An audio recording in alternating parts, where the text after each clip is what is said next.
Thank you very much for coming tonight to this delayed event. Unfortunately, the first time we tried doing this, there were riots that postponed it, so I'm glad that you managed to make it tonight. Toby Smith, photographer and director of Roof Unit, is going to be speaking tonight, and moderating we have Jim Footner, who manages the climate change team for Greenpeace. He's worked there for 9 years, and he's going to be interviewing Toby. Can I ask you please to switch off your mobile phones? And when we get to the Q&A, if you can talk directly into the microphone for the benefit of our online audience, that'd be great. Thanks. Just turning off my phone. Doing what I'm told. Should have thought about that before. Okay. So, China. My name's Jim, and I'm going to try moderating this event. This is something I haven't really done before, so we'll be discovering together on exactly how this works. My first job, apparently, is to introduce Toby, who's a photojournalist who works for who set up and founded an organisation called Roof Unit. But I think likes to think of himself more as a journalist that takes some photos rather than a photographer per se. And he has spent quite a bit of time in China quite recently, documenting their energy infrastructure, particularly focusing on the scale and speed at which they have started to build. And he's come here with quite a stack of photos. I've seen some of them, and I think they are quite spectacular. And with each of those photos is a story that gives you some sense, or certainly sort of blown me away to some extent, at the speed and the commitment and the scale of what is actually taking place in China, which, given the various sort of challenges that we're facing in the globe at the moment, China is such an important place that sort of having a real-world introduction to that via the photographs, I think, is quite an instructive way for people who, like myself, have never been to China, don't know that much about the actual internal dynamics, to get a sense of whether or not China is the spectre that sometimes it's described as in the UK press, or whether it actually has the potential to be the means by which we find a way out of some of the global challenges, such as climate change, energy security, and so on. So without dragging this out too much, I'll pass on to Toby to introduce what he did and how he did it. Cool. And likewise, this is the first time I presented this body of work to an audience, so we'll think on our feet. From my point of view, I've specialised in energy and environment issues for close to 4 years now, but it would be ignorant of me to think that I could call myself a specialist or get a handle on that globally until I did a larger project I could do in China. It's just so interweaved with the economy and energy issues globally. It took 2 years to plan the project. I was there for 2.5 months, so almost as a disclaimer, I kind of want to show a vision of 5 or 6 places that I visited, some of the people I met, and the energy and the atmosphere that I felt there. But it would be naive to think that's representative of China as a mass, because I mean the first thing that you feel when you enter China is its complete scale. And the project was done from 2 quite contrasting partnerships that I made. One was with a Hong Kong-based company that afforded me very exclusive access to Chinese energy developments at the cutting edge, which I'll run through. And the second was with an American-based NGO who, through diplomatic connections, I supported them with the photography, and together we worked on getting access to some of the kind of, what I would say, more traditional coal-based industries, which are also harder to get access to due to the kind of the ease of which you can negatively portray those in the press. It was done between October and December, before China announced its latest 5-year plan. But I think the energy and the gearing up there is still relevant as to what's going on there. So, this isn't in chronological order, but one of the first sites I visited was up on the Tibetan Plateau. I'm sure all of you know the Three Gorges Dam and China's long history of infrastructure and hydro. This area itself has long been off the map for infrastructure development because that's about as good as the infrastructure gets. And quite often, a road is closed every month or 2 just due to the rain cutting into a very fragile geology and pulling down this very steep, very fragile limestone. So one of the biggest challenges that was faced by this mobilization there was actually getting heavy plant and building in such a remote area. But to give you an idea of the energy in that area, there's 6 different major schemes going in one small patch of the river that's over 300 kilometers from the nearest what would be considered asphalt highway. I mean, as you can see, the landscape's very steep. It's perfect for hydro, and as far as there's a lot of the rain, although seasonal, because it's mostly from Himalayan meltwater, there tends to be a flow all year round with very dramatic spikes when there's either sun shining to melt snow or actual direct rain. There's no flat ground there. So, for example, to dispose of spoil, they need to tunnel a river and then backfill a valley just to get rid of the material they're excavating. And you have very thin strips of land being shared by machinery, the workers that number their thousands, and where they're actually situating the plant itself. And obviously another challenge is getting the finished product, the electricity, out of these landscapes. So where is this, Toby? This is on the Tibetan Plateau, so northwest, very far northwest up into the border. You're about 400 kilometers. It's a tributary of the Yangtze. It's about 6 to... I'm going to keep checking notes for figures in case I get picked up later. It's a good 600 kilometers north of the main Yangtze. And what sort of geographical area does this type of terrain cover? It's pretty huge. You're looking at about 800 kilometers width and breadth of... This road itself was a 380-kilometer drive up to this point from the flattened landscape at the base. So width and breadth, so that would be probably larger than the size of Scotland. There we go. Yeah. Okay, so as I said, it was a cascade. The only real exterior structure they build is the dam, which creates the headwater, which then diverts the river into, to me, which is the most just absolutely baffling, was a 12-kilometer tunnel cutting off a corner of the river to give the kind of head height. So this tunnel itself was under construction for 4 years, 3 shifts working 8 hours round the clock, and every single stage had to be lined with concrete as they went because the geology was so unstable. The conditions down there is about 32 degrees C. Ventilation probably not as good as it should have been, and humidity was 100%. From a technical perspective, I'd have to wait a couple of hours for my camera gear to exactly match the ambient temperature of the mine before it wouldn't just turn into a device for collecting moisture. You can see the guys here spraying concrete at the reinforcements as they go. I'm intercepting these with a few bits of video just to give you an idea of and the intensity down there is incredible. So you have at the face it's being excavated, 600 meters back it's being reinforced, 600 meters behind that it's being laid out and fitted and surveyed. So everything's happening simultaneously on site. It's kind of a simultaneous phases. How deep is this? This is 9 kilometers down from that dam point. Directly down? Not directly down. So you've got it would be about 2 kilometers underground because the mountain itself is over 1.5 kilometers from river level. And the tunnel itself is a 12-kilometer bypass of a turn in that river, the Yarlong River, I should say, before I get too far. So the river will flow through here as a diversion? Yeah, the main tunnel you saw previous here is a diversion tunnel. So they changed the course of the river, dam at the top, power station at the end with the turbines. And so every bit of steel has to be brought up by truck convoy, and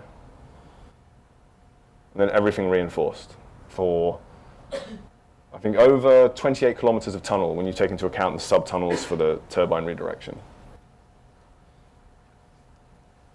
And obviously flooding, the reason why they actually excavate down was it's easier to manage the flow of water. Otherwise, if the tunnels are left unmanned for more than a period of 6 hours, they just backfill with the natural water table, which is not a good situation to be in.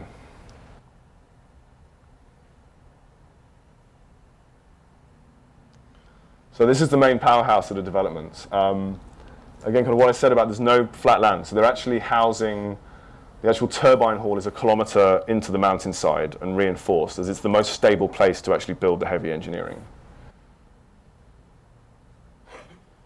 So to give you an idea of some of this, I think this one does the scale of the plans a bit better.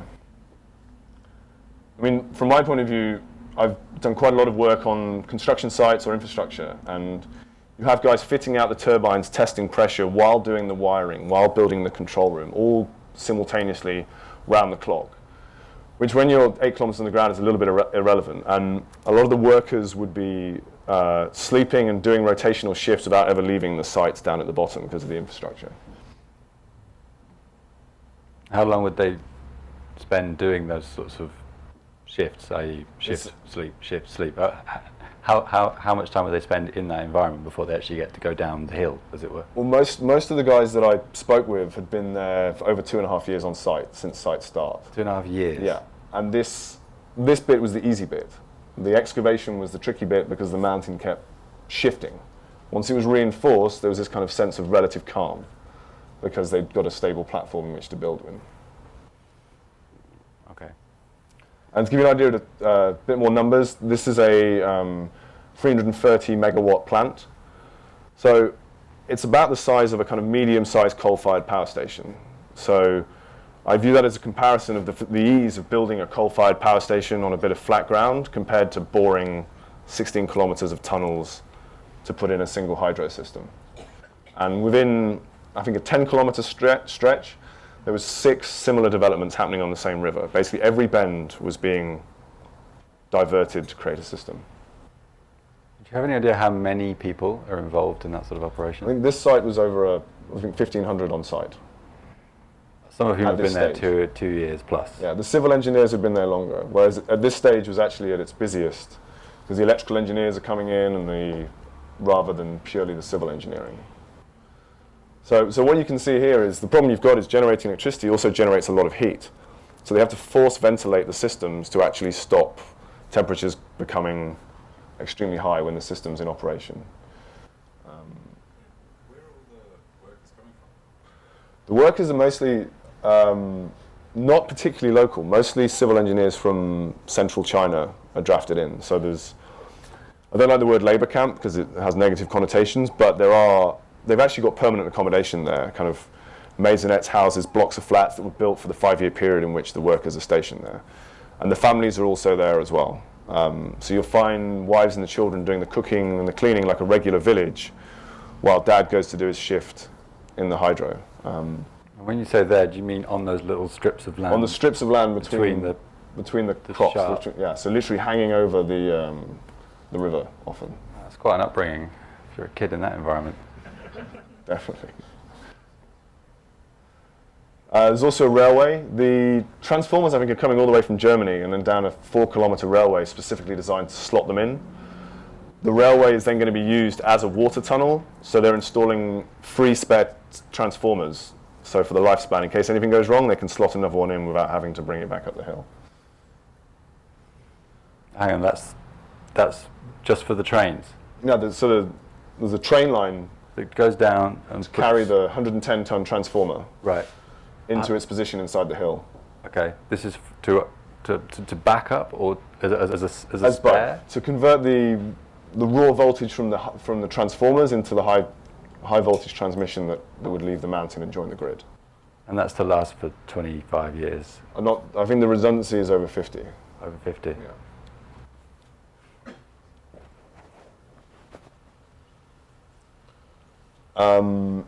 Some of the engineers I was talking to, they're laying pylons and cabling across 1-kilometer stretches.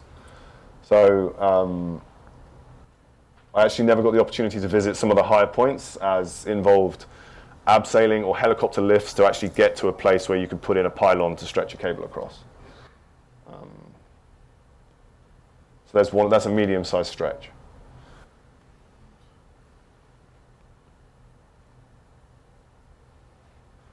One of the things that acts as a catalyst, and I found this across all the projects, is the Chinese state grid would provide a node. So they would provide this, which is a major base station, which then encourages more private companies to come and invest and build hydro schemes in that area.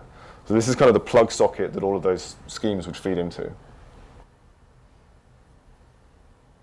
you talk about private companies, is it all Chinese companies investing? There was all.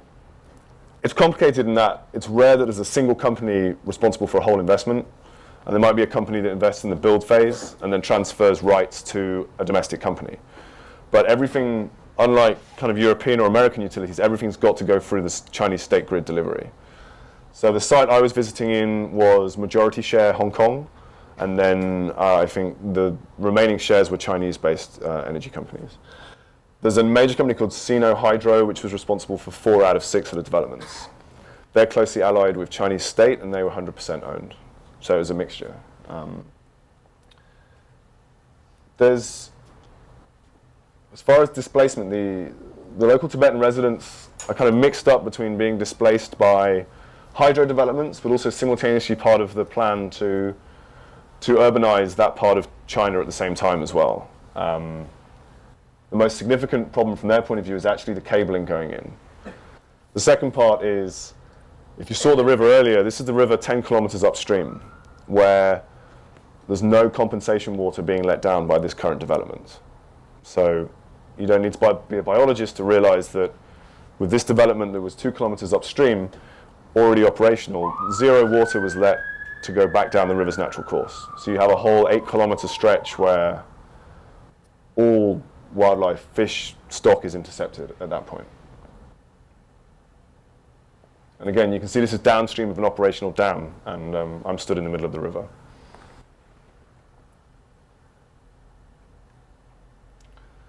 One of the larger developments upstream, I was shepherded away pretty quickly from this one. It appeared there was a mountain in the way, so they were moving it while I was there. What do they do with it? Again, the tactic I've seen to me is that they tunnel off a sub-tributary and then backfill over it. So you might have a smaller river that's joining it. So you would enclose the water flow and then put the spoil heap over that enclosure. For a whole mountain? Yeah, seemingly. Okay, I'm struggling to visualize it, but I'll believe you. Yeah, so the place where I'm stood now is a new access road. It's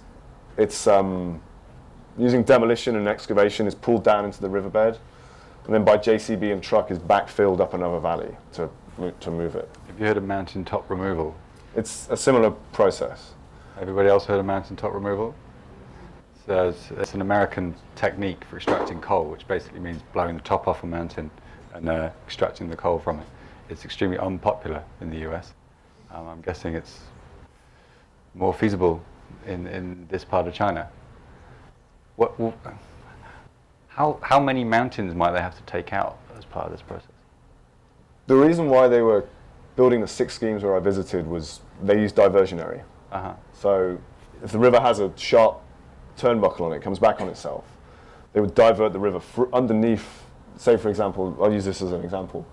They would, if the major river had wrapped all the way around that, they could divert underneath to get the height they need for the hydro. Right, I see. Okay, that makes more sense. So further up, it was you're at 3,500 meters above sea level here, which is much more traditional Tibetan grazing land. The peaks are over 4.5.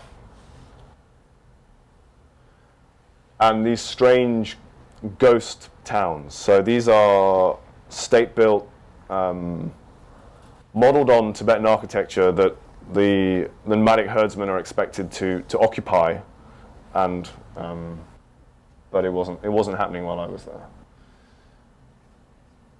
And this is more of a traditional village set in a mountain cleft. What's it like for a traditional village in that environment now? Very seasonal. So from what I could gather, there's intense pasture during spring before an intense arable collection of grassland, which is then stocked up, and the animals are barned, and everyone lays low for 4 months on the supplies they build up during the spring. Are they likely to see any benefit from all the industrialization that's going on around them? Those payoffs is compensation. I saw evidence of compensation for people affected by the pylon transmission.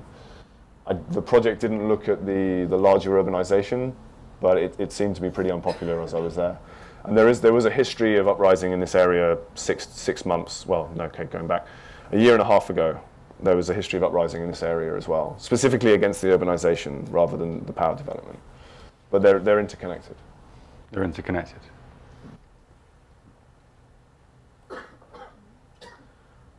Okay, leaving the mountains behind. One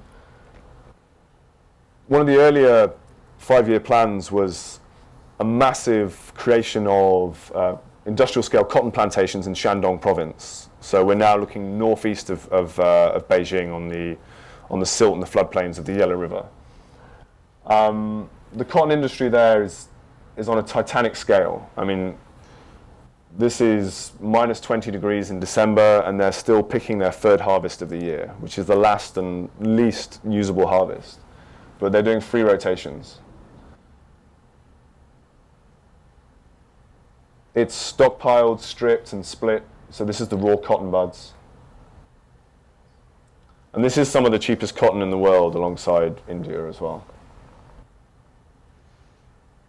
I didn't know cotton could grow in such cold environments. The last harvest is December, and then it's off until April. Okay. It withstands the frost, but it needs the sun. So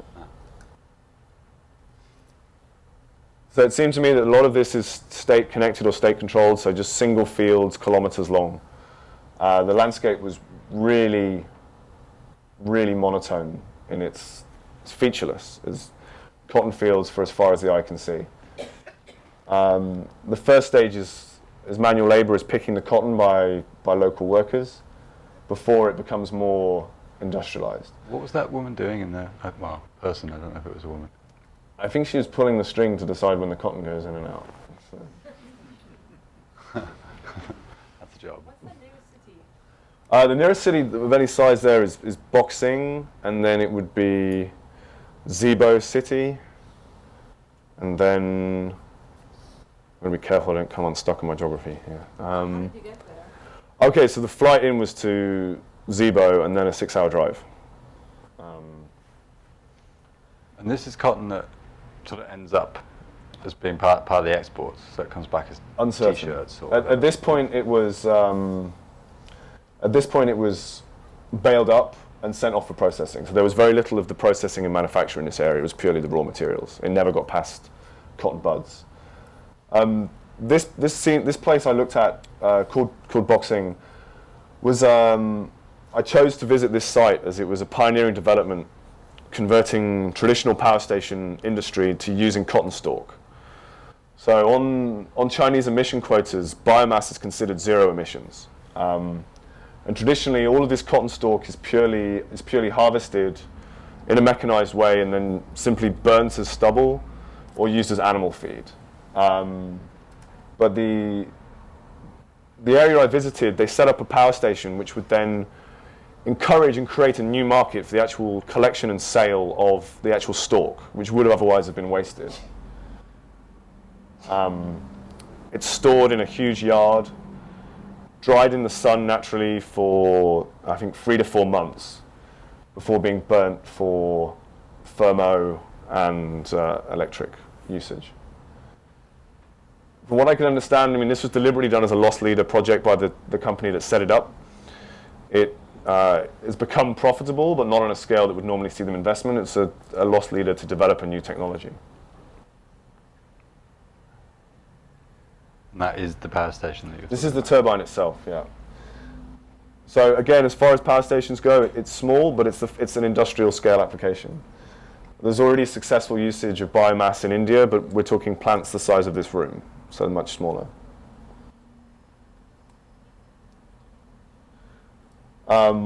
Water is a major problem in this area for the industrial processes, so a lot is actually recycled. They also use the heat and the steam to power industries. So a power station often acts as a node. I don't know if anyone has ever played SimCity or any kind of Settlers.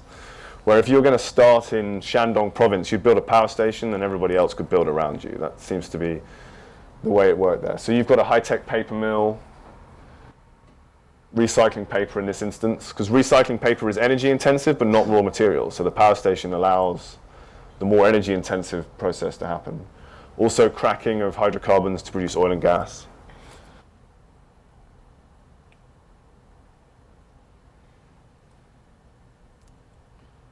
Where are we now? Okay, so we jumped on a plane and we flew 5 hours south, and we're now close to the border of Vietnam. It's part of the Beibu economic zone. So if any of you are up on China's got a lot of investment, high-tech and financial area on the Vietnamese border, but it's a complete drought as far as energy resources go. Most of China's energy resources are concentrated in the north. So this plant here is encouraging the growth of a port. It was also one of the host cities for the Asian Games as well. It was about 100 kilometers away. A lot of trade with Vietnam. Also, it's one of the areas that the Chinese military are investing in to enable their dominance to spread it out along the west coast. But particularly interesting about this site is that it's a major power station, bigger than any in UK, that doesn't burn a single ton of Chinese coal. This wholly relies on the import principally from Indonesia with a contract, and also they actively trade coal on the open sea. One of the things I learned about on this project is that the highest quality coal actually degrades since it's being mined. It has a shelf life of about 2 months. So if you want the most bang per buck out of your ton of coal, it needs to be mined and sold relatively quickly. So the large part of this power station actually getting profit for that area was being able to barter and trade for coal that was what's technically known as at sea. So whether it was from Australia, Canada, Poland, was actually irrelevant. What was important was the quality of coal, the time it was mined, and how much they would pay per ton. So it was almost like an auction house, which is different to the model of the coal being mined locally. And you told me a story about how some of the guys on the mainland would sort of wait until the last minute before agreeing to certain contracts in order to force the price down. Do you want to explain that one a bit more? I'm not a stock trader myself, but I can imagine if I'm a mineral company and I have a boat at sea with a couple of £1 million worth of raw materials in it that have a shelf life. If I was buying it, I would wait until it was about to go out of date, and then I get a better price. And this was hinted at while I was there. Its main production is a long-term contract with Indonesian coal, which has a good price and a good quality. But it seems to me there's also this kind of at-sea trading. Sorry, what was the city? Sorry, thank you. Fanchengang was the city, and it's part of the Beibu Gulf economic zone. And what happens when it goes out of date? Okay, it goes brown, actually. I'll skip to the... Okay, so you can see in the foreground the base layer of the yard. That's old coal. It's oxidized brown, literally rusted, and whereas the coal at the top is freshly off the boat, it retains its black color. They have to constantly keep turning and rotating the fuel store, otherwise it will combust to such a heat inside that it'll actually set fire. And there's occasional points of which where there's a guy's job up a tower overlooking the coal field, radioing the guy in the bulldozer to make sure he's turning the coal, otherwise it'll set itself on fire. That gives you an idea of the quality of the coal coming out of Indonesia. Whereabouts in Indonesia? I don't know where the mine is exactly. How long does it take to go up? A month or so, I believe. So does that mean that there are boats sort of carrying millions of tons of coal trekking across the sea that can combust at any moment? Assuming in boats they're packed with nitrogen. Oh, that's good. Yeah. That makes you feel much But better. the minute it comes out and hits the shore, it actually starts to heat up like a compost pile, but slightly more serious results. Okay, that's. Do we have the same problem with coal in the UK? I'm not aware we do. I think it's to do with the quality. UK coal, from what I know, is very wet. Yeah, it's lower pretty quality. low quality. But the best coal in the world is Indonesian coal. Exactly. So it completely makes sense. So good it sets itself on fire. But that I didn't know. I mean, that's very ego, isn't it? It's like Yeah. we want to get in that power station. Yeah. Okay. It's actually hot under my feet as well, which was pretty disconcerting on the coal field. So Fanchenggang there's also a lot of nuclear development in Fanchenggang, which, try as I might, I couldn't get my nose into. The technology here is super critical. So you don't really want to burn coal for your energy needs. It's one of the worst fuel sources, as Jim will back me up on that. It's not good. But if you are going to do it, you want it to be done in a supercritical power plant. And the reason why is it's burnt at a much higher pressure, higher quality coal, which yields more electricity, less noxious gases per ton. So all the way across China, you're finding older thermal power stations being mothballed, with larger supercritical power stations being built further away from cities and to replace them. So I kind of simultaneously found that there's an interest in switching from coal, but also a lot of economic energy going into switching to cleaner coal. Which does bring with it a new problem, which is that you're essentially locking yourself into a quite an expensive piece of kit that you want to run for 30, 40, 50 years. And the sort of the efficiency gain you get from a subcrit to a supercrit coal plant is about 20%. 20%, yeah. So you're improving, but you're locking. It's called carbon lock-in. Basically, you are setting yourself up to run quite high carbon assets for the best part of half a century, which, given 50-year lifespan on most of these stations. Yeah, which given their the imperatives around climate change and also their targets sets them on quite an ambitious path, to say the least, in terms of what they have to do elsewhere in their economy. So it's a double-edged sword, really.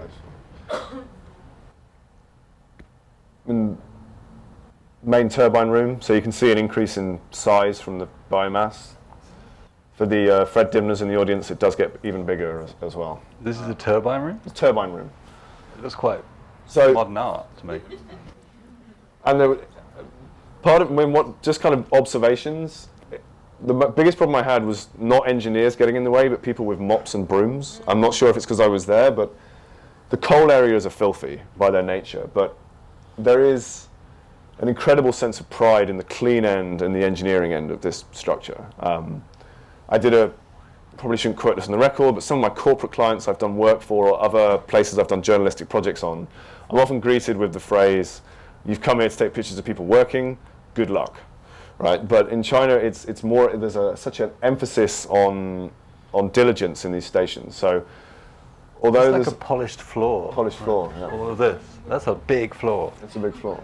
There's a lot of effort gone into that. So this is currently 110 megawatt station, and there's ambition to double that. To overcome some of the politics of building a power station in this region, they built a new bit of land into the sea, because it meant they had to purchase less off an individual.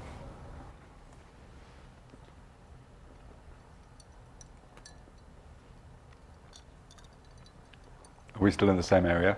Yeah, we're still in Fanchenggang.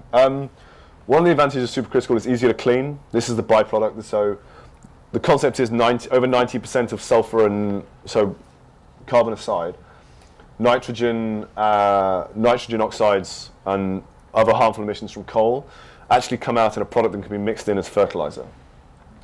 And there was significant investment in the technology that does that. It's very costly. And it costs them energy efficiency, but net result, cleaner emissions. It's part of a supercrit power station. Yeah, it's exclusive to supercritical because it has that higher temperature. I'm going quite slowly. Good social atmosphere. Everyone lives on site. Employees' retention is over 5 years. Football matches against the local government. It's I was going to say, yeah, did they ever win? I did ask the question if they let certain teams win to help broker certain. I mean, it seems to me that two types of dealing in this area is the sidelines of sports matches and with far too much baiju in restaurants. This one was the former. What's baiju? Local spirit. It's rice wine. Rice wine. 40% horrible. Rice wine, 40% horrible. That's all I need to know. Okay, so we're skipping now to more traditional coal. Yeah, more back up to the Ordos, Inner Mongolia region, northern China. This plant was covered by The Guardian a number of years ago. It's Chinese state government are trying to reduce the amount of fatalities and the international media coverage that results from incidents with mining. So this is a modern plant. The access tunnel is 33 kilometers from the face. And everything comes out by conveyor. I asked if I could get any portraits of the workers, so they radioed down. 5 minutes later, the foreman stands in front of the CCTV camera for me. So I can honestly say I took a picture of a guy 33 kilometers underground, although I was upstairs with a cup of tea. Where did you say this was, sir? This is Shenhua coal plant. This is close to Ordos in Inner Mongolia. Guys do a 6-hour shift at the coal face. Temperature is 42 degrees down there.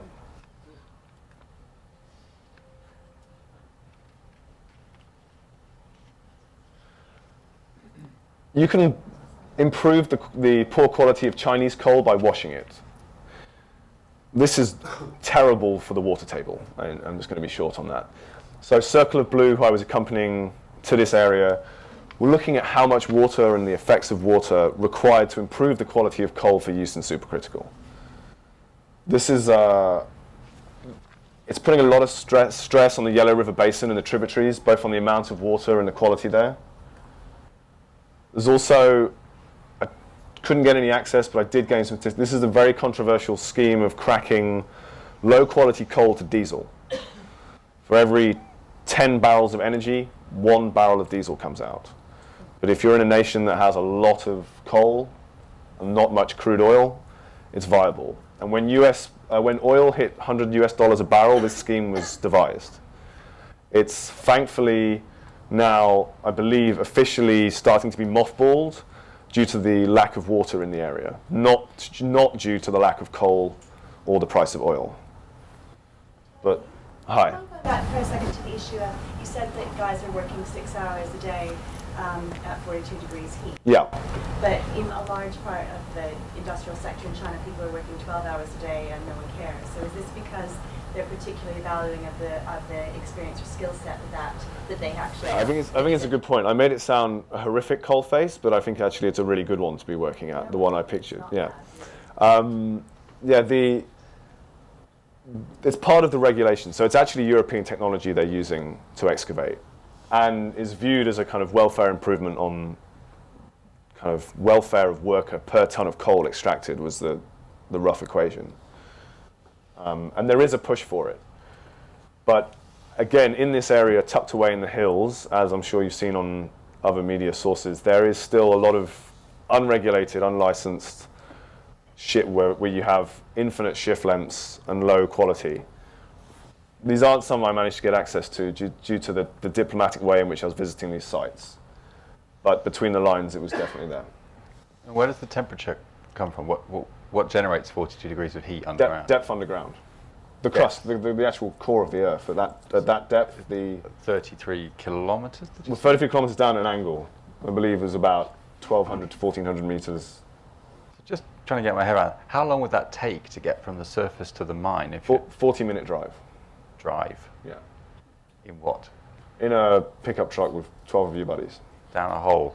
Down a hole. Okay. Yeah. Move on. So the alternative to a 40-minute drive down a 33-kilometer hole is a 11.5-hour traffic jam up a 1 in 4 icy road in a mountain. Now this was a site I was very lucky to get access to, in that we commandeered someone who claimed to be a fixer, who was kind of good friends with the people who ran the mine. He wouldn't reveal too much more, but this was a 3.5-hour drive up from the flat plains of Ordos where the open face mine was, where everything is brought in and out by truck from something that can only, which seems to me the most anarchaic landscape I've ever set my eyes on. By the time we got up there, the sun had already gone down, so the picture quality of this site is a bit lacking, but when you come up over the crest of a hill and you're presented with a 6-kilometer hole in the ground with dynamite going off, ringing in your ears, it was It felt very apocalyptic. Again, every bit of machinery is put to hard use. It's JCBs clawing out the mountain, loading it onto 80-ton trucks to get it out at full tilt. You know, so they're upping production still in this mine. It's called Daxing.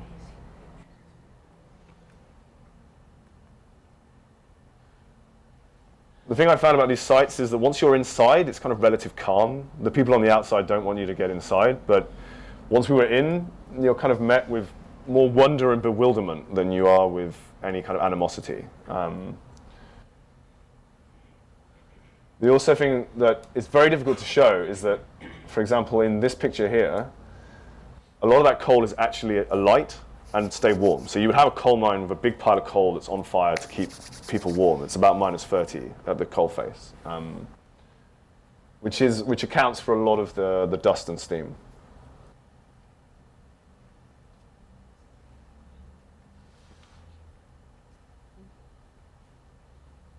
Are they coming from Japan? Could be. The plant machinery. It's a Japanese company. It's a similar.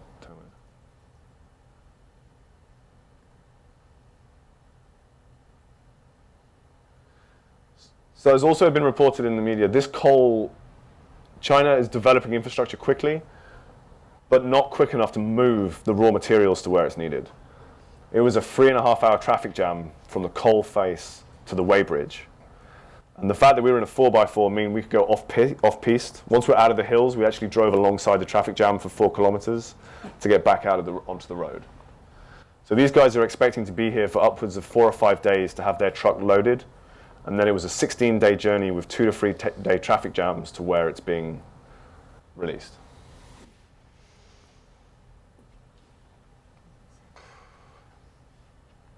How would you speed that up? Is it just highway, just access to road space? I mean, it's a 3-lane highway back-to-back with trucks. 3-lane highway. So you would think of rail. I mean, that's one of China's biggest problems is north-south energy divide currently.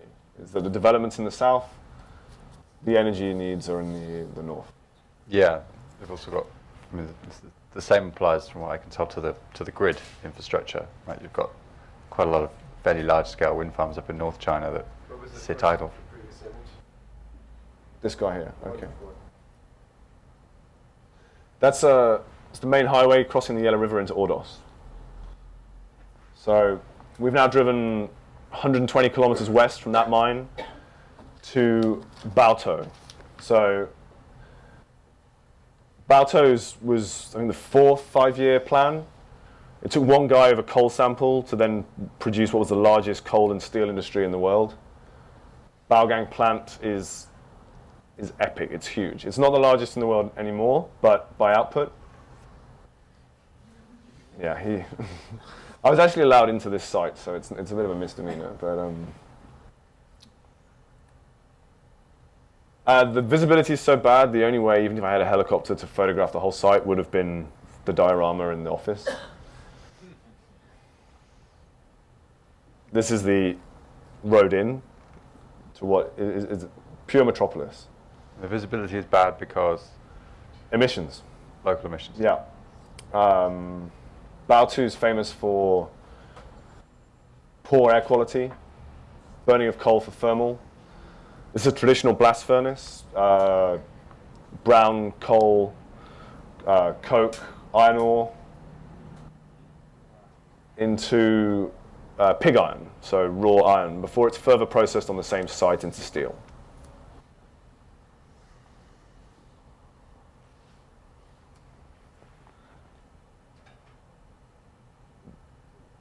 I don't have many words for. I had 2 or 3 minutes in there before we were ushered out, but just the scale just was, blew my head completely. What do you shoot on? This was done on digital. For practically, I'd have minutes often before I would be slung away, or if I was on a diplomatic access to some of these places, photography was allowed, but it wasn't encouraged. So I could have spent 2 years doing a book on that place. But with the steel industry, you've got weapons. You've got munitions development as well. I believe this is a rocket factory, according to what I can find on the internet.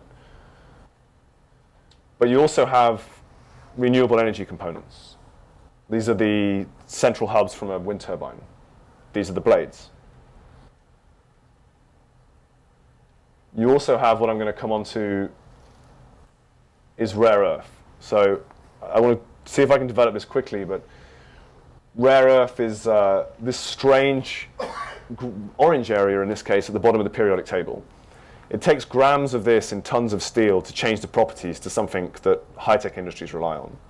Magnetic properties, radiation shielding, iPhones, computer screens, electromagnets. There's 3 kilos in every Toyota Prius. There's 19 kilos in every large wind turbine. But the problem is it's rare and it's expensive. Neobidium, typo, is used to create electromagnets. It's centrifuged in a high-tech, secretive industry within that same plant that I visited. And it comes from, currently 98% of the world's rare earth comes from one hole in the ground in Bayan-Obu. Bayan-Obu, B-A-N-Y-N-O-B-O. China, yeah, Inner Mongolia. This is, 200 kilometers north of Baotou. Sorry, where does it come from there? The problem with rare earth is it's actually distributed a lot around the Earth's crust, but there's only about 5 places on Earth where it's at a percentage that makes it economically viable to actually get it out. These are responsible for 98% of the world's production. It's one of the ways China is currently leveraging world price. It flooded the market in the 80s and put all the other mines bust. The problem with it intrinsically is that it's a very toxic and almost radioactive process to refine tons and tons of ore into grams and grams of product. So there's in this area, I personally saw 18 to 20 kilometers of mine tailings. That's Google Maps. 2 years ago when the photos were taken, it's much smaller. The industry doesn't see any sign of slowing up. So this is a refinery and some of the mine tailings coming off it. First stage is centrifuging, precipitation, and then finally oxidizing using a whole array of very nasty chemicals. The blue crystals is neobidium oxide. I wouldn't want to have his job, if I'm being frank. So the irony I find that I think is a separate discussion to tonight is that this is a mineral that the renewables industry and the high-tech industries are relying on. And it's also, if you're an investor, I would suggest you look at some of the companies in Indiana trying to reopen their mines and compete with this one. I'm doing really badly for time, right? Well, I don't think anyone wants you to rush necessarily. Okay, cool. All right. Anyone bored? All right. Another hour. So throw questions at me as we go, and then I don't mind. So those tailings, was that radioactive actually coming off the? I didn't have a Geiger counter, which I think was a good thing for my ignorance. But from what I can gather, rare earth minerals are associated with radioactivity, whether it be radon gas. So I'm not sure whether it's the refining process or the extraction that's radioactive, but toxicity is very high. You need to acid oxidize to produce the crystals. Where are some of the other parts of the world where you can extract rare metals, and how is, talk a bit more about the manufacturing side being maintained in China or home source? Okay, so it used to be, the biggest mine in the world used to be in Indiana in New Mexico, which is what they're trying to revitalize. They currently can't economically because the environmental concerns are so expensive, it's still cheaper to buy it from a single source. They're also doing mineral testing. They've confirmed sources in a remote part of northeast Ontario, and I'm sure the Canadians will also ensure that if that mine is to ever go into production, it's not going to have 28-kilometer mine tailings coming off it. What is currently happening in that area is from what I can understand, the economic system here is that if you have a monopoly on this product and you raise the prices before export, it's a very good lever to attract the high technology to that area.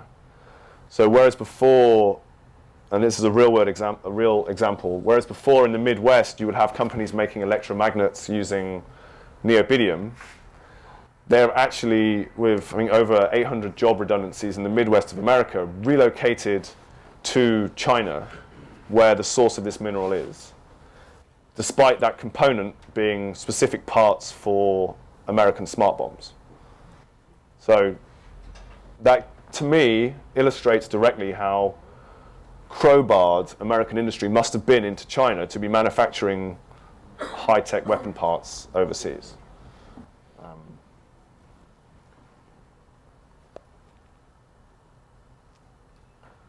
The other thing is the wind energy is most often deployed in China across marginal land. So the land has no other economic value, but is very flat and open, often desertified. It's a good place to site wind. So again, staying in the north, this is Daxing. I'm going to get my pronunciation wrong.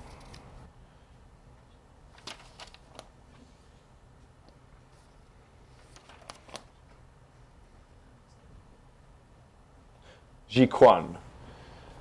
This was heart of renewable, specifically wind turbine manufacture. This was a fledgling industry, a lot of investment, hoping to expand to 80,000 jobs within the next year.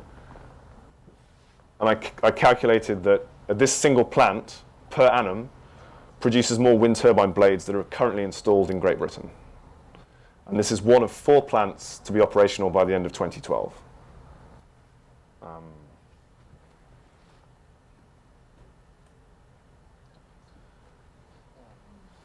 So one of the large developing areas of wind is the Gobi Desert. Huge wind development, 90 megawatts. They're currently installing the world's most powerful grid to try and bring that energy south to Beijing. They're planning 5 megawatt windmills, which so the average UK one is about 1 megawatt. So scale-wise, that's 5 times larger. Do you want to describe the efforts they go to make sure they can install all year round? Yeah, that's the second bit. Okay. Are they using superconducting for those distances? Yeah. So the American supergrid is superconducting and managed rather than direct transmission, which is it might be online now, but at the time I was there, it was currently under construction. So a lot of the wind farm was commissioned before the grid connecting it to anything.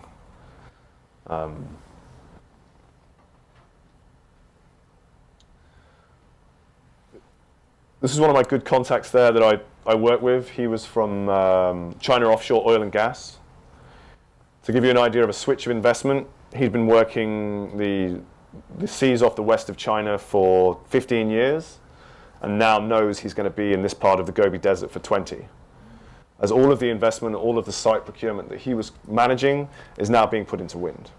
He openly admits that the oil fields and the gas fields that his company are managing will run dry.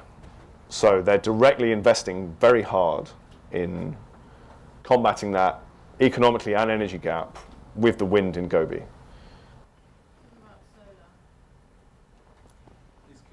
Yeah. Moving geographically or in terms of energy? Both. From lower energy to higher Well, both. scale of energy. I mean, as a company, they're investing in renewable manufacturing and implementation, and geographically as well. You know, they're now in the Gobi Desert, far up in the north. So as a whole company, they're shifting their infrastructure. So this guy was modestly describing how he set up what will be the world's largest solar farm 2 months ahead of target. And in the back of his office, there was a small grid the size of a shoebox, which represented what he'd already done. And I struggled whether or not to take him seriously on whether or not the fact that the map extended for the rest of the boardroom of how much bigger it was going to get. And this was solar. So we're in minus 30 conditions. Despite the temperature, it gets some of the best insolation in the Gobi Desert. So it's ripe for solar. It's marginal land as well. So again, the land price is cheap for the developers. German solar technology that's been adopted by Chinese companies and is being installed. With the scale of all of this, are they only looking at domestic supply? Are they looking to export energy as well? With solar, actually a very small amount of it is domestic supply. Like within the 12-year plan, so the 12th five-year plan, they have a target of about 2 gigawatts domestic generation, whereas they basically flood the European market. Most of the solar you'll find in B&Q is probably Chinese made, for example. So they sort of saw it as a manufacturing opportunity. Yeah, but it's still not cheap enough for most of Africa.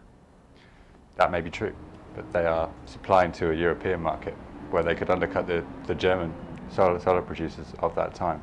Whereas wind is a major part of their domestic energy portfolio. They've got a target of about 100 gigawatts of wind by 2015, which is doubling of their current capacity. So it's different, I suppose.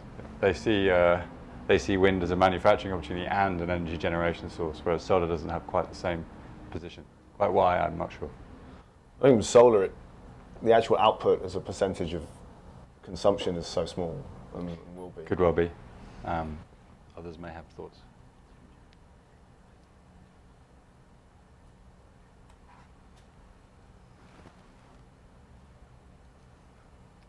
This was one of the 4 cloudy days they get a year that I turned up. And again, the grid's going in as fast as it can to support the solar. Okay. So, shifting out to the Yellow River Basin, which is simultaneously a nature reserve and an oil field. To me, it kind of had that feeling of where China is developing on top of itself almost, where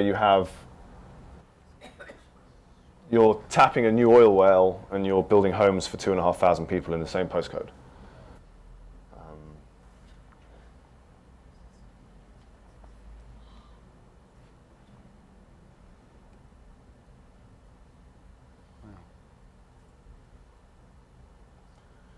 Okay, so this is the final site. It's wind energy again, this time Jilin province, northeast, on a same latitude as Inner Mongolia, but over 1,500 kilometers to the east.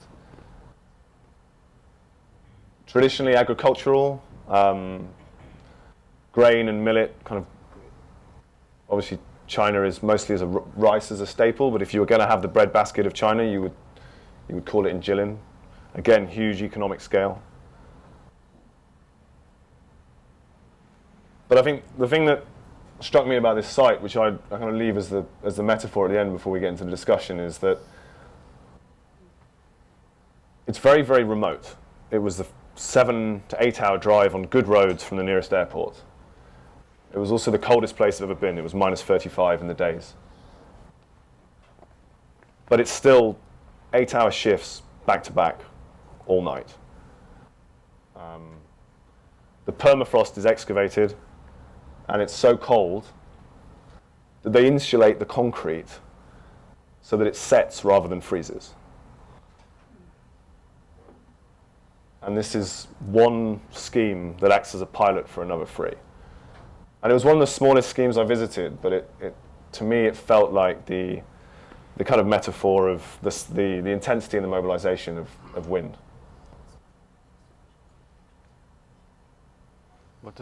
Did you get to speak to any of the workers in that environment? So there's 24 workers based on site, which are the technical team from the power company, responsible for the utilities, the electrical connections, the management.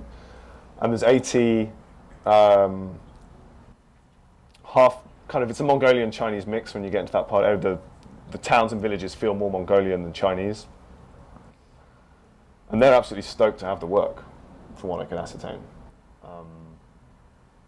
They want to work all year round, even at minus 35 degrees. Yeah, it was good. It was a good. I didn't get to interview at length, but this particular scheme was set up on, again, marginal land with no value to the locals. I did some research for Circle of Blue, and there was no impact on the water table here.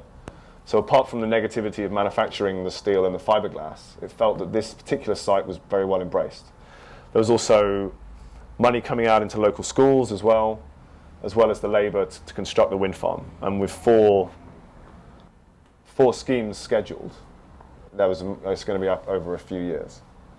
But there's a complete separation between the power station employees that maintain them and the civil engineers that build them, up to the point that these guys spend 3 months in rotation inside a large control room which has a hotel, cafe, recreational room.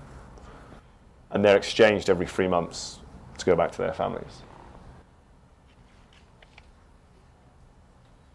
It felt a little bit like I was kind of on an Antarctic kind of monitoring station at times.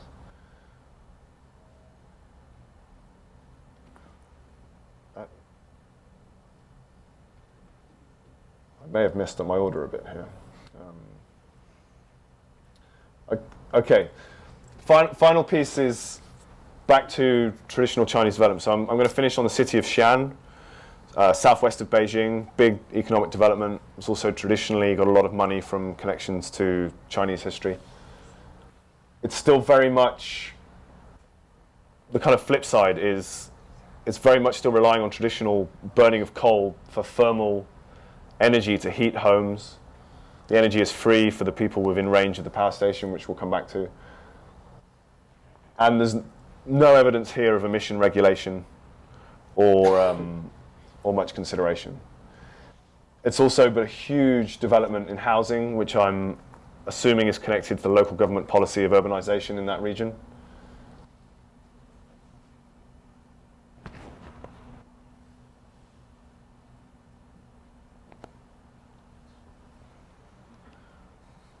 If anyone understands this picture, please let me know.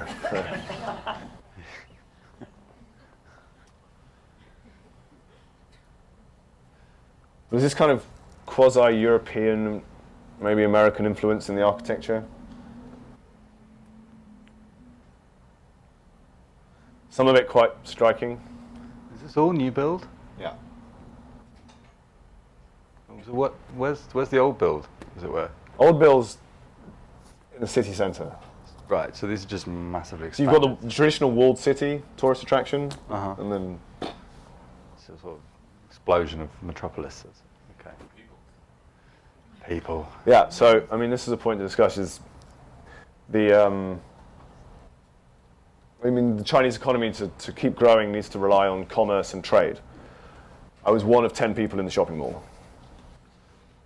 Is that a transformer at the top? I think so. It might be. Yeah. That's great. Sorry.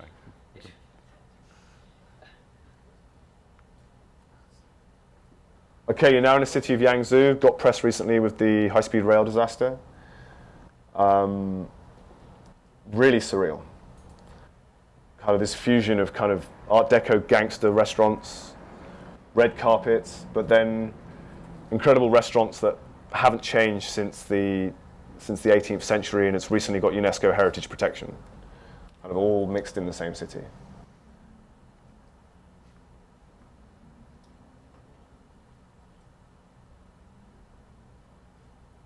And the Festival of Light, which means you get a generator and lots of light bulbs on everything. Oh, okay. That's the monologue bit over. Fascinating. Cool.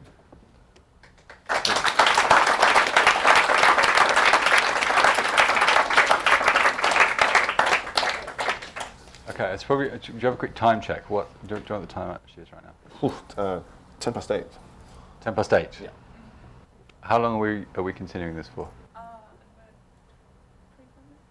20 minutes. 25. All right. In which case, we'll radically cut down what we were going to discuss. It's probably simplest to frame this. I mean, from my perspective, I haven't seen all of those photos before, and I've learned quite a lot. I've got quite a few burning questions of my own. But we felt that the context of all of this was actually the 5-year plan. Sorry, is that a hand being raised? I'll ask it later. give me 30 seconds and we'll be right with you. So there is as Toby alluded to, there is now a new 5-year plan that was announced in March that sets out China's economic path for the next 5 years. But in China, the impression I get is that the 5-year plans don't just talk about the economic future. They are an indication of the social and cultural well-being of the country. And the imperative to deliver on their 5-year plan is what gives them the political legitimacy to maintain the model that they currently have. So we were asking ourselves whether or not we felt confident that China could deliver what is really quite an ambitious 5-year plan. There's a set of targets that sort of range right the way from carbon reduction to energy intensity reduction to economic growth of now, I think, 7% growth, which, interestingly, the challenge there is actually to keep it at 7% and not overshoot, which is what most of the analysts think they will do, which is obviously counter to what the problem we have right here in the UK. And then they've got a series of social welfare targets around minimum wage. They intend to increase the minimum wage by 13% year on year, which gives you an indication of the extent to which development and material development is a key part of maintaining social stability in a country that values that probably above everything else. So there's a sort of dilemma there in that it needs to maintain social stability. For them, that has meant historically rapid economic development to as many people as possible, as fast as possible. At the same time, this most recent 12-year plan was generally received as one that was considered more environmentally progressive than previous ones. It explicitly talks about climate change. It set quite ambitious targets on carbon reduction, energy intensity, new industries, so on and so on. So it's about quality in this version of their 5-year plan rather than just quantity of development, speed at which.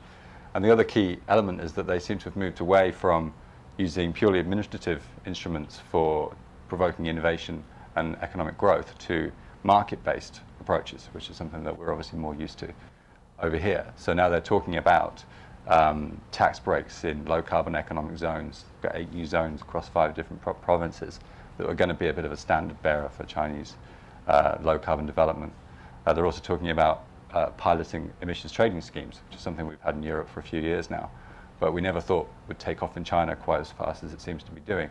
And obviously inherent within that assumes that there is a cap on carbon emissions, which is something they have historically never, we never felt would happen at this point. We thought that would come further down the line.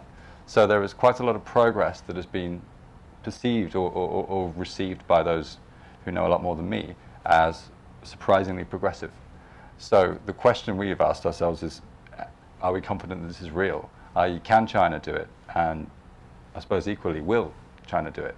So if you have if you have the technological capacity, is there the cultural willingness there to push it through, bearing in mind that there is a highly aspirant and emerging middle class in China that doesn't necessarily want to follow the low carbon path that's being sort of laid out for it. Maybe it wants to follow the path that was followed by some of our forebears. And today even I saw a story that said that the low carbon transport vehicle plan that they have, they sold 200 Priuses, Toyota Priuses, these sort of hybrid vehicles, in 2009. In 2010 they sold 1 in the whole of China. Meanwhile, the cars that were being bought were Mercedes cars, Audi cars, Rolls-Royce, which sort of indicates the consumer power, I suppose, of that middle class. So I suppose to what extent can that middle class be directed towards fulfilling this 5-year plan? And what's the risk of not doing so? There's an international reputational risk. There is a domestic conflict risk. And there's also the economic competitiveness of China, which is dependent on scale, harmony, and basically being able to undercut a lot of other parts of the world through their scale. But without that sort of collective drive towards one objective, which you could sort of characterize a lot of Chinese industry so far as being, if that starts to fracture, what does that do to global plans on tackling climate change, global economic plans and the social development of China itself. So there's quite a few questions that I frame there. But the basic one is, do we feel that China will deliver on its 5-year plan? Or can it and will it?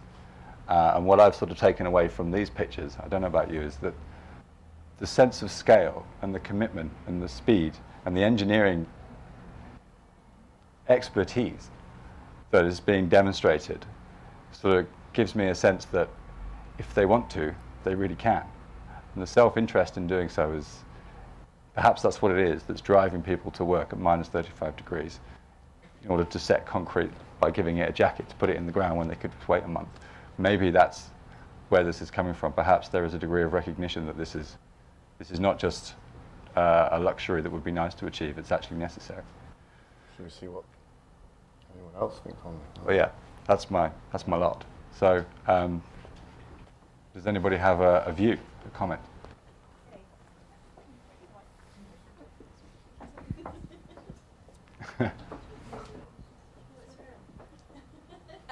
Yeah, I just wanted. Okay, do you want to take my Hi.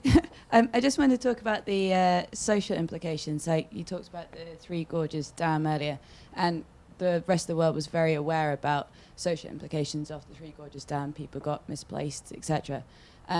With the 5-year plan, the rest of the world isn't very aware about what the conditions people are going through and the social implications people have to do in order to reach this level of energy which China needs, and how that is affecting the rest of the world, I suppose. I don't know, is that something that's been thought about, or is that just an overlying thing, like with the Chinese drive to succeed, I suppose? It's a harder question for me to answer, because I'm going to be honest, and my focus was the industrial machine behind it. But it seemed quite top down. So whether or not there would be opposition for a hydro plant going in or not may or may not stop its progress, probably not stop its progress. But was there investment, both financially and strategically, by these energy companies in looking after welfare and stability of the local environment socially? Definitely. Yeah. Schools projects, housing, whether or not that was occupied or not. But it was also quite tangled with larger policies of urbanization, so it's difficult for me to pull the threads out. So there was definitely a social implication of the projects they were implicating. The new ones, yes. But you could also be in a slum that was 40 meters from a flue pipe of a traditional Chinese power station with the type of pollution index that I wouldn't want to spend 10 minutes there, let alone 10 years. That's probably the same in a lot of countries. Yeah, so got to be careful with how to... I did see social welfare looked after, but it's with the confines of the project, I didn't perhaps explore existing social welfare with regards to expansion as much as I would have liked.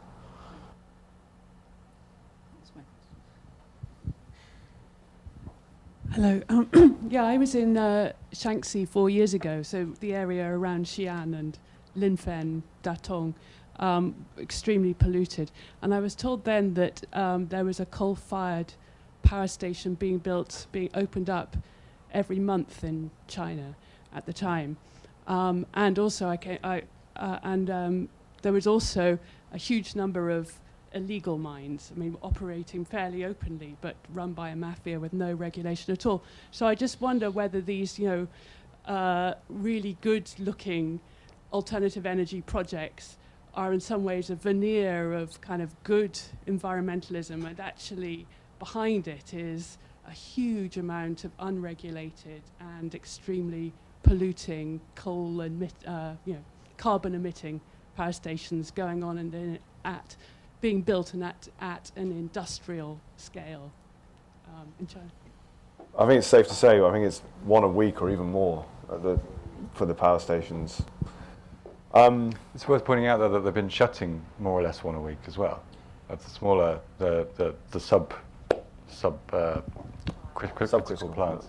So they've shut about 70 gigawatts of subcrit plants in the last 2 or 3 years, which is purely because it's more efficient to burn them to burn what is now a fairly precious and finite resource, coal, in the most efficient plant that you can get. So they will build a massive supercrit plant right next to a subcrit one and build that and get it running before they even knock the subcrit one down. So it's not necessarily quite what the motivation is. It's quite clear that the motivation is the speed and scale at which they must provide energy in order to maintain energy secure. So the scale of I suppose that it goes back to this principle of self-interest. It is in their interest to remove the most polluting and most inefficient of the different technology options which they currently have. And it's also, historically, they are quite good at absorbing a new technology and replicating it and deploying it in a way that we in Europe are pretty awful. And that, quite what the reasons are behind that is sort of by the by. They do have the capacity to shut things down and build things like that. Like the fastest nuclear plant ever built in the world was in China, 18 months. It takes best part of 10 years to do that here. This is the scale and the speed at which they can move. So I suspect I've never been there, I don't really know. All of the information I get is second hand. But I do know that statistically speaking, it's an and model. They want to build as much coal as they can, as much nuclear, as much gas, as much wind, as much biomass. The works, because they are running to keep up with an economic growth of now 7% plus, which means in the next 5 years, they're talking about adding about a third of the existing installed capacity on top of what they've currently got. But within that, they're going to reduce the amount which is fossil fuel. So there are quite deliberate attempts to decarbonize the scale of production that they've got. It's just, is it fast enough? Could it be done more efficiently? So on. Well, I mean, yes, veneer is an interesting word. It was as difficult. Veneer, from a point of view as show off the shiny stuff, hide away the old. It was harder to get access to the new projects than it was the cripplingly polluting ones. No doubt the polluting ones are much bigger on scale. So I think, from my point of view, I look at it as that they are pioneering projects rather than shoe-shined projects. And it didn't feel that they were celebrating the economic success of the new projects more locally than they were the actual benefits to pollution in the local environment. So they're definitely not greenwash. They're more economic experiments. But representative of the scale, I'm not sure they are either, no. You just touched on, at the beginning of the Tibetan plateau, some resistance, and I think, could you mention more about the conflict between Han Chinese and traditional Tibetan culture, and how specifically Tibetans react to large-scale energy projects compared to other parts of China? Okay, well, it's mostly Han workers that are migrating up to these areas to do the work. And it's obviously the local Tibetans putting up the resistance. It felt pacified when I was there in that region, but bear in mind I was on one single tributary of a massive plateau. And the conflict was over, I mean, there's probably people in the room that know much more about it than me, because I've not researched the area. But the conflict was over land takeover, or was it forced migration? You also mentioned urbanization as being a point of contention. Yeah. Okay, so they're under pressure, separate to the energy issue they're under pressure to urbanize from their pastoral land into larger communities and cities along the river tributaries. There's resistance to it, but from what I saw, it was as much resistance as it was abstinence. I didn't see any forced in either direction.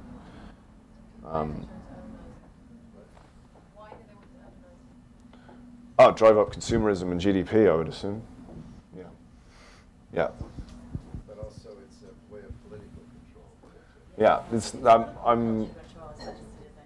Yeah. And in some cases, they are paying people from the south, from the Han culture, to move up there to broader colonized population. So it's a strong mix of all of those elements. It's complicated, and I wouldn't want to be able to be too accurate on the other side. Hi, good evening. You've touched on it in terms of the difference between local Chinese and international export of energy. And what really struck me about your presentation, to be honest, was a sense of redundancy. How much influence does the Western world actually have on this? Or is this like a fly on the back of an elephant? Well, you want a number? You have a go each. You go. No, I'm going to think about mine. You start. Oh, okay. I'm just going to make it up as I go along. Yeah. How much influence does the rest of the world have? I suspect it has quite a lot, partly because of I don't know if you remember a few years ago, this is purely anecdotal, this is not particularly scientific, that I remember there was a series of Chinese culture exhibitions that suddenly started to appear in London. There was the Shaolin monks, and there was the various sort of circus events and so on, and it just became like this sort of big thing that there was a sort of wave of Chinese culture, which suddenly struck me that this is basically soft sell. This is an attempt, I think quite a deliberate attempt, to present an image of China to a Western audience that is different to the sort of quite crude stereotype that perhaps we have had for some time. So when that sort of comes through, I think you start to get an indication of how seriously they take their international reputation. And you see that in most recently there was a Joe Biden, who's the vice US president, has just spent a week or so in China meeting the new premier-to-be, and it was sort of in the paper today. So he went there and spent a week there in order basically to try and make friends. They had no specific objective to their discussions, but they met regularly. And the reportage was basically around how they both wanted to work together. They're both interdependent on each other. The recent economic troubles the world has faced, largely that's been bailed out by China, so it does have a quite significant economic interest in making sure that its export markets are still there. They have various defense tie-ups and so on and so on. They are becoming very good at globalization, as is the rest of the world. And one of the outcomes of that is we are interdependent on each other. And the idea that China can simply seal itself off, I think, is untrue. It is still dependent. It has now, however, I think, taken a quite deliberate attempt to develop its internal markets more in the 12th five-year plan, than it has previously. So I think economic development in those terms was largely about export, and now it's about consolidating internally within China. But that doesn't cut off the export opportunity. And the example of solar I mentioned earlier, I mean, they are the largest producer of solar in the world. They just export it all. That's a market for them. And I think they will apply that principle to anywhere where a market exists. It just so happens they've not made the most of their own market yet, I suspect. Oh, you did that one pretty good. Okay. I mean, when you say influence, you mean on positive or negative? Well, even on the international climate front, international climate negotiations, if that were the case, then at the most recent, well, no, the one before, the big one, Copenhagen, a couple of years ago, they could have gone to that major international negotiation and basically offered nothing at all. They had the economic power. In some ways, that you could argue they had the moral case. They said, you know, this is a Western problem. You created it. This was the sort of narrative that was being put out. And India, the same. In fact, both of those countries came to those negotiations with something that they didn't have to give, which was essentially a carbon intensity target. Now, you could argue that they did that in order for PR, and they haven't delivered on it, or they don't intend to. You could argue all those things. But they nevertheless came to the table with something to offer. And I think that's because they care about how they are perceived internationally.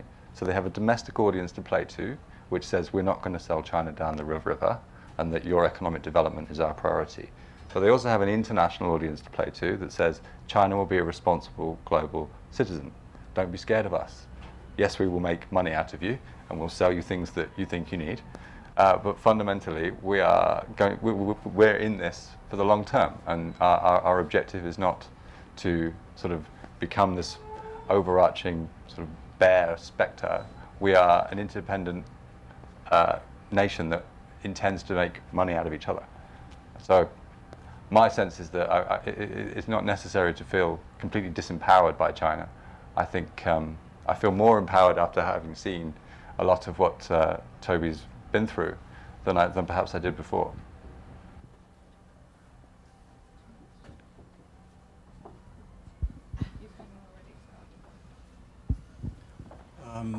I met a Chinese last night who worked for 7 years for Greenpeace and said he left because you had to pussyfoot quite a lot dealing with the government, and they were keeping you at a distance. As I was watching this astonishing thing you've done here, which I mean is really almost beyond comprehension, yet it's done by human beings. I was wondering how this was affecting the Chinese characters you saw. These are 3,000, 5,000 years of agricultural, but this is a Darwinist system. I mean, this is pure power. I saw no regulators. They're destroying their countryside. They're destroying the mountains. They're destroying the Tibet Plateau. It looks to me as if it's being destroyed. How do you feel about what is going on in the Chinese character? I mean, you can't imagine a Western country being put into this environment and continuing like that, apparently happily. I mean, for centuries in the colonial era and in northern England. In what? Can we pull a question out of that one, and then I'll. Did you feel you described yourself as looking at the industrial complex? You Yeah. were photographing. Yeah. This particular element of Chinese society, Yeah. this is something new. This is not an industrialized society until quite recently. It was the treaty powers were doing that until quite recently. What does this element of the population seem to you to be doing? I mean, they don't seem to be regulating themselves. You were talking about 5-year plans. Where is the regulation, and how do we know? I mean, you were talking about corrupt... local government, I didn't touch on this in my talk yet, but local, I think it's anyway until you visit a country, you view China as a whole until you visit different provinces. And then you realize how much local government in each local area has a steer. And that was local, if at the Baiju evenings talking to my hosts, working it through, it was the regulation and the red tape and the permitted megawatts and how much you can output was governed from a local perspective, local government rather than centrally. Which, for example, whether or not Fanchenggang, the supercritical coal plant, they've wanted to build phase 2 for 12 years. And they haven't been allowed because the local government is flogging off more land to other developers. They need they need X megawatts to grow as fast as they can over the next 5 years. The local government have recognized it's better they give up 6 plots of land to 6 different investors that way, rather than letting an existing investor double its size. But there's also a little bit of defiance that you see as well. I'm not going to drop in any of the sites I visited, but it might be a case of if we have a legal requirement by the local government to only build X megawatts, we'll build X megawatts times 5 in the same place. So I think it's a province by province talk on character and how investors or each site responds to the regulations they have. It would be difficult for me to answer that question for China because in each province I visited there was a different set of hoops or a different set of carrots and sticks that made it work. Some from being very open, some from being actually restricting companies from growing as fast as they would like. The central government, the encrypted central government, and we've had meetings here in which we talked about this. I mean, did you see the central government's presence? Because they don't show what they're doing. There's a very complicated set of laminations of control through the ministers, which is very hard for Westerners to look into. Did you see how that worked in terms of local government? Somewhat, yes.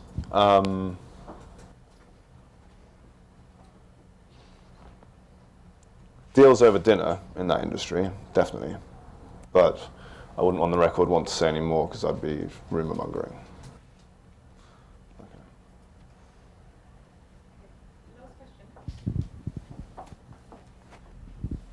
Excuse me. As you were traveling around, did you perceive a constant limiting factor, like water, could be carbon dioxide sequestration? Would be transport? What came to your mind except for wind energy? Depends on the region. Inner Mongolia is water, without doubt. I mean, you've got that Shenhua coal plant, cracking coal to diesel, that's uneconomically viable and will close despite millions of investments because the water is too expensive. I think one of the ones I'm actually going to cite is actually a kind of reverse to your question, I mean, which I wanted to put into this talk, is the China offshore gas companies' attitude to wind.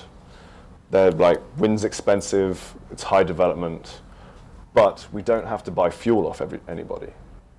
So I think there's this kind of interest in that the Chinese, in its current setup, is really good at producing heavy engineering, and there's parts of that economic structure that recognize that renewable technology doesn't need any fuel. They just have to get it built, so they're in it for the long run. And I felt very thankful that wind energy wasn't very polluting, because otherwise it might be going up anyway. So there's limitations. Yeah, and the north-south divide is, I mean, the divide between North and South China is both water, energy, infrastructure. And there's all sorts of congestion points and limitations. So the supergrid's moving the electricity, the highways aren't moving the coal well enough, and the Yellow River's really not doing very well because of the amount of water the industry up north needs. So there's the Bohai pipeline. And if you look at Circle of Blue, they go into that in a lot of depth. I won't steal their research on that. But the Bohai pipeline is an unfathomable project to try and transport seawater to Inner Mongolia for industry, which is... Just funny, could you take us through this map before we finish? Yeah. This went live on Tuesday. I think it's quite a... I didn't realize I kind of munched 2/3 of the evening with the presentation and the work. So one of the things that I found is kind of catalyzed by my Scottish projects and this project was being able to think about the work more geographically, and how I've kind of dotted around the provinces I don't think fits left and right narrative quite as well. So on my site and for all future projects, I've geotagged every single picture and video clip across Google Maps to enable you to do it in two ways, to both see what might be happening on a certain part of the map, or vice versa, to, let me pick an interesting one, to find out geographically where something actually is in real time. Oh, that's a little bit too much detail. So there's Bayan Obu if I go in, which is a lot safer on Google Maps than it is in person, I can tell you. Did they like your pictures? There, I haven't had much direct feedback. I might get some after this talk, but we'll see what happens. So that's the concept behind the mapping, is I felt that starting to deal with energy and environment, it needed that geotag, for want of a better word, both to go from a map to an image, or also an image back to a map.